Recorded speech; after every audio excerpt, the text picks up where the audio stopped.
Welcome, my friends, to a discussion on Hess's law and using Hess's law to calculate enthalpies. So Hess's law is what's called a state function, and this is a property that doesn't depend on its previous state or how it got to where it is. So an example the book uses is like elevation.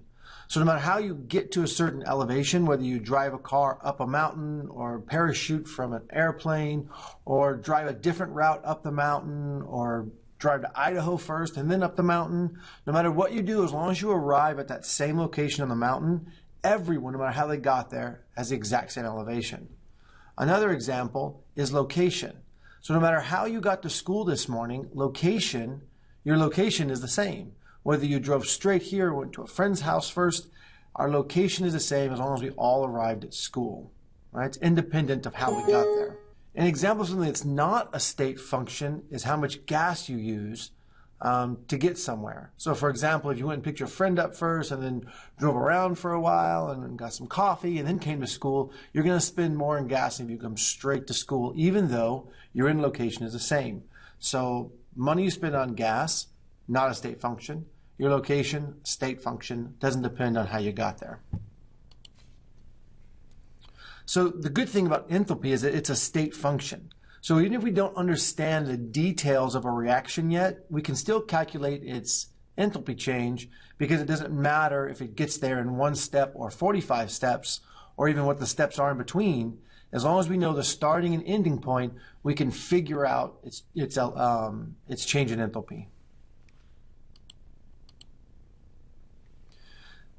Specifically, Hess's law says that when you're going from a particular set of reactants to a particular set of products, it does not matter whether that reaction takes 1 step or multiple steps, the change is going to be the same between the beginning and the end. So that really allows us to do some things that are really powerful. The biggest one I already talked about was that we don't necessarily know all the intermediate steps a reaction takes. We know we started with this and we ended with this other thing over here, but we don't know if it did 5 different things in an interim before it got to this end product and just did them very quickly. And some reactions are very complex that way. But the good thing is, for the change in enthalpy, it doesn't matter which way they go. If they do it in 1 step or more than 1, the change is the same. It would be just like if you drove up to the top of the mountain, down to the bottom of the mountain, around the back side of the mountain, and then arrived halfway up the mountain. Well, you're still halfway up the mountain no matter what you did in between. And then the other thing is some reactions are particularly difficult to measure the enthalpy change. So using Hess's law, we can actually measure other reactions that are easier to measure, add them together, and then be able to find out this other reaction that we were looking for that's really hard to measure. I know that's kind of cagey. Let's get to it. Let's just do an example. So we have this, it's acetylene gas, it's what's used in welding torches. And when it's burned in oxygen, it burns according to this following equation. Right? Now we don't know the change in enthalpy of this reaction, but we do know the enthalpy change of these 3 reactions. We need to find a way to put these 3 reactions together, to add them together, to be able to find their enthalpy change. Now a few things to note here.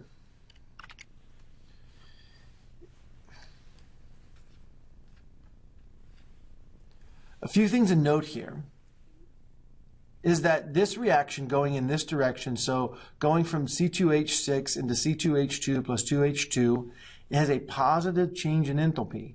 Of course, that means that it's gaining energy because its change in enthalpy is positive, so it's endothermic.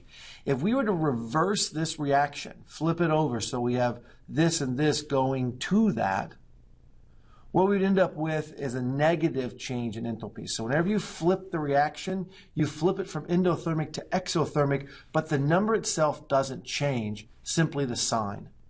So I hope that makes sense. So if you have an endothermic reaction like this one, if you flip that reaction, you have an exothermic reaction, your delta H becomes negative. The next thing you have to realize is that if this is how many kilojoules per mole of energy you get, or use to make this reaction happen, if you double this whole thing from the way it's written here, then you have to double this number as well. So twice as much stuff gives twice as much energy, or requires twice as much energy in this case.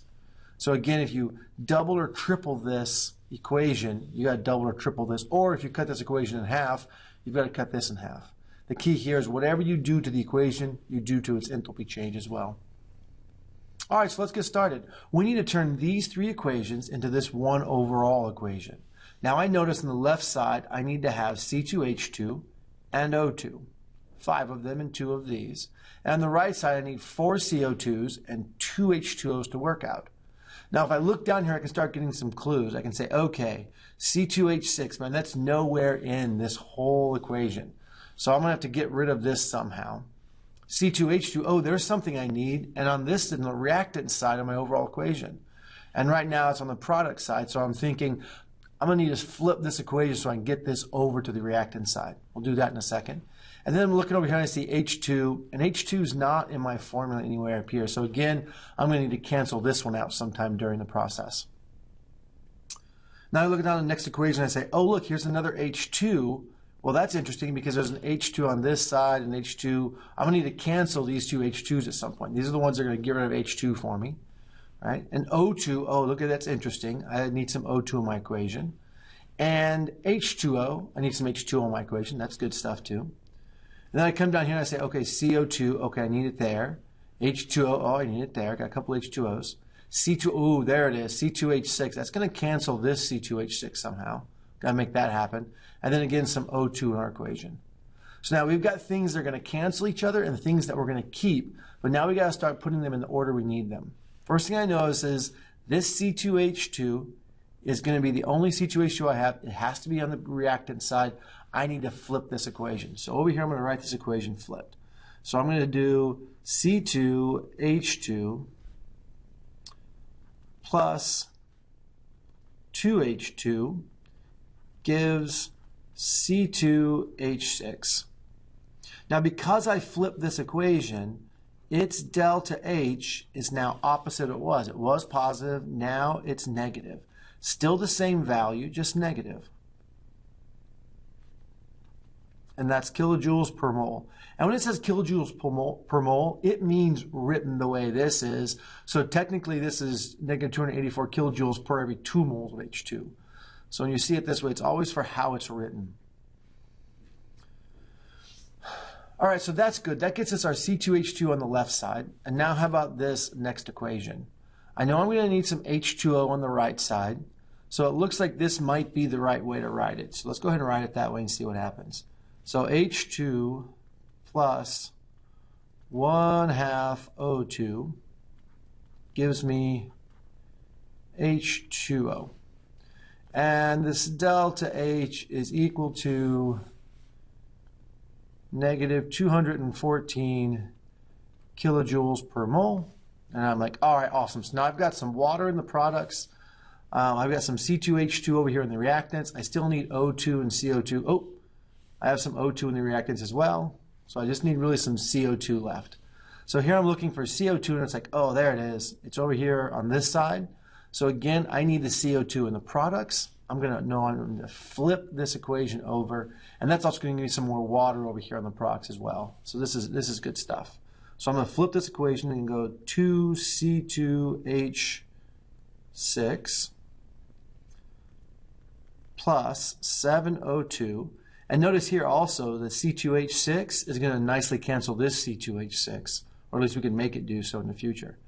And that's going to give a product of 4 CO2 plus 6 H2O. And I reverse this reaction, so a delta H is going to become from positive to negative. So negative 1,698 kilojoules per mole.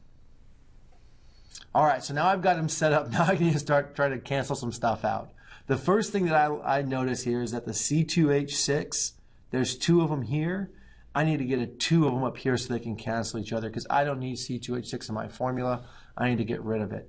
So when I do that, I'm just going to double everything here. So I have 2 of these. That means I got to rebalance everything, and that's 4 of these and 2 of these. But that means if I double the amount of stuff I'm doing, this is going to get doubled as well. So I'm going to put a times 2 there and make sure that negative is still pretty visible. Okay? So far so good. This one cancels with that one. We are super happy. We've gotten rid of that extra C2H6. Now as I look down, I see that I need to cancel out this hydrogen because I don't need hydrogen up here. But unfortunately, I have no hydrogen on this side of the equation. And I also notice that I'm going to have 5 waters on this side of the equation, or sorry, 7 waters on this side of the equation, because the 1 plus 6 is 7. So I have too much water. And I'm noticing over here that this one, I'm going to have too much oxygen. I have 7.5 oxygens, and I only need 5 oxygens. And my H2s don't cancel. So what that tells me is everything seems kind of backwards on this equation. We've actually written this one down wrong. So let's go through here and see if we can erase this and rewrite it and switch it backwards.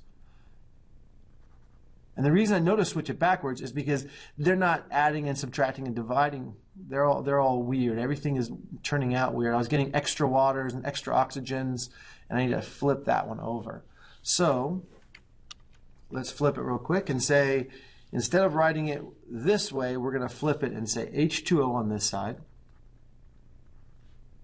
gives me H2 plus 1/2 O2. And of course, because we flipped it, our delta H goes from being negative to being positive. All right, so now we can see, oh, look, we can now cancel our H2 because it's on the other side of the reaction. And in fact, I'm going to erase this again because I want to show you something that really helps. I forgot to do. I'm going to rewrite it, but this time, I'm going to make sure that my reactants and products, these arrows line up so I can see my reactants and products more easily. So I have H2O, H2 plus 1/2 O2. And you can see here that now I can just see better, like all this is my reactants, all this is my products. It's a technique that will help you if you follow it. So in the end, I see that I need 2 H2Os to be coming out of the thing. Right now, I have 6 H2Os over here. I need to put a 4 here to get those to cancel down to 2. But if I multiply this by 4, I have to multiply this by 4. And I've got to multiply this by 4, which 1/2 times 4 is 2. And that means I need to multiply this by 4. And the reason I knew that is these had to work out. It had to come down to 2 H2Os from 6, and I got that. So this one cancels out, and all of these except 2 of them cancel out here. So that leaves 2 H2O here. And then hopefully everything else just works out. And sure enough, look at this. 4 H2s cancel with 4 H2s. Totally happy. And then these 2 H2Os cancel with some of these. So these 2 cancel, leaving only 5 left here. So now when I add this equation together, I get 2 C2H2s plus 5 O2s yield. The only thing that's left over here is 4 CO2s plus 2 H2O.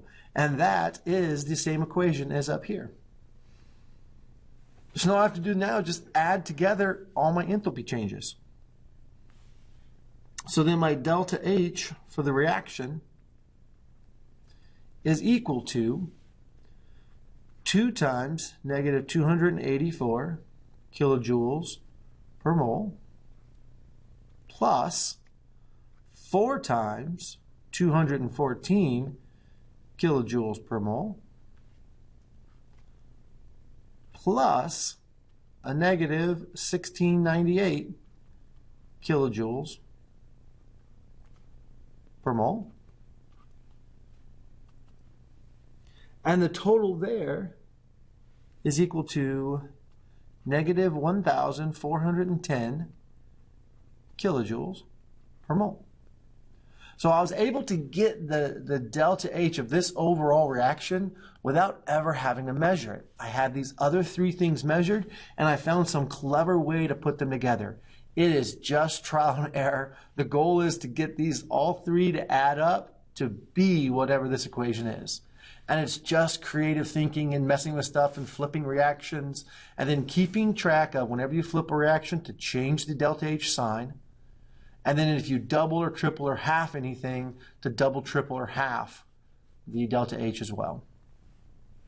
All right, so now this number is a little bit confusing because it says per mole, and really it's per mole as written here.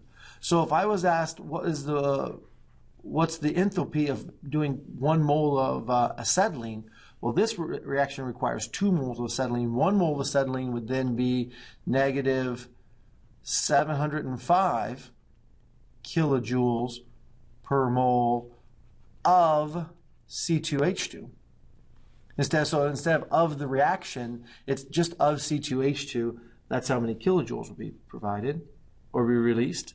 And negative 282 kilojoules per mole if I was doing it for oxygen. So again, that's the 1410 divided by 5 moles. That gives you 282 kilojoules per mole.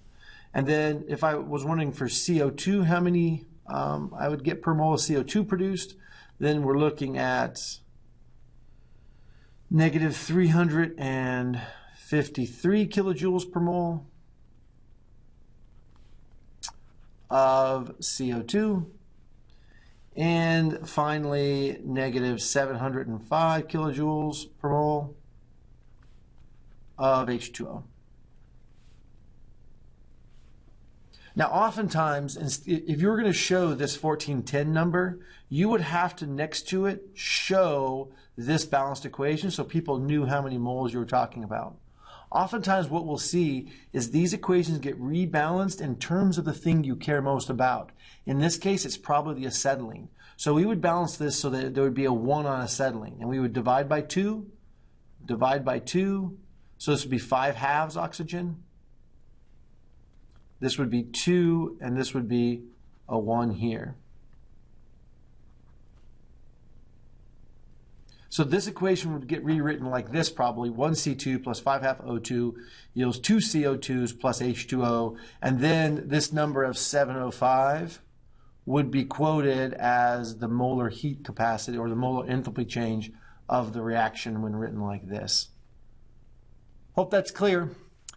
Give some shots, some practice problems you'll have in class today.